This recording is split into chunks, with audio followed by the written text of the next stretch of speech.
Mrs Shakeel ہیں جی لوئزیانا سے. السلام علیکم. جی وعلیکم السلام. فرمائیے. مفتی صاحب سے بات کرنی تھی. جی فرمائیے, سن رہے ہیں آپ. جی السلام علیکم مفتی صاحب. وعلیکم السلام. مفتی صاحب مجھے وہ آپ کو یہ بتانا تھا کہ لاسٹ ویک جو ہے میرا ڈرائیونگ کا ٹیسٹ تھا, تو میں آپ کو کانٹیکٹ کر رہی تھی, آپ کے آفس میں مجھے فون کر رہی تھی, تو میں کافی دیر ملاتی رہی کہ آپ سے کچھ وظیفہ پوچھوں, وہ میں بھول گئی تھی, تو وہ مطلب میرا آپ سے رابطہ نہیں ہو سکا. تو بعد میں نے صرف یہ دعا کی کہ اللہ تعالیٰ مفتی صاحب آج دعا کریں گے کہ جتنے لوگوں کا آج مجھ سے رابطہ نہیں ہوا ان کے بھی کام اللہ تعالیٰ آپ بنا دیں. تو انشاءاللہ اس دعا میں میرا نام آ جائے گا. تو صبح جب میں گئی تو بالکل کامیابی سے میں نے ٹیسٹ پاس کیا اور لائسنس مجھے مل گیا. اور دوسرا یہ کہ میری بیٹی ہے, اس کو بخار تھا 3 دن سے 106, تو 3 دن سے وہ بخار میں اتنا تپ رہی تھی. تو پیر والے دن جب آپ کا رات میں ریپیٹ پروگرام چل رہا تھا تو وہ اسی کمرے میں موجود تھی, تو میں دعا کر رہی تھی کہ اللہ تعالیٰ مفتی صاحب کی برکت سے میری بیٹی کا یہ بخار اتار دیں.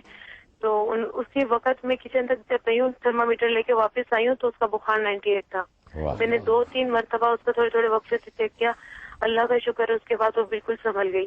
تو مجھے آپ سے بس یہی آپ کو بتانا تھا کہ آپ کی برکت سے ماشاء اللہ صرف دعا ہی کی تھی اور آپ سے کانٹیکٹ بھی کچھ نہیں ہوا تھا میرا, تو صرف آپ کے وسیلے سے آپ کی برکت سے جو دعائیں مانگی تو اللہ تعالیٰ نے 2 کام میرے بنا دیے.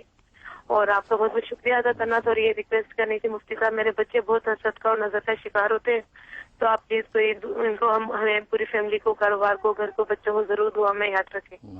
بہت بہت شکریہ آپ کا. حضرت ماشاء اللہ خیر و برکت کا سلسلہ تو اب غائبانہ طور پہ بھی پھیلتا جا رہا ہے, اور کیوں نہ ہو پروگرام کا نام بھی ہے غیب کی باتیں. اللہ اکبر. صحیح بات, ماشاء اللہ یہ بڑی خوشی کی بات ہے. الحمدللہ یہ رب کریم کی عنایت ہے, میرے بزرگوں کا فیض ہے.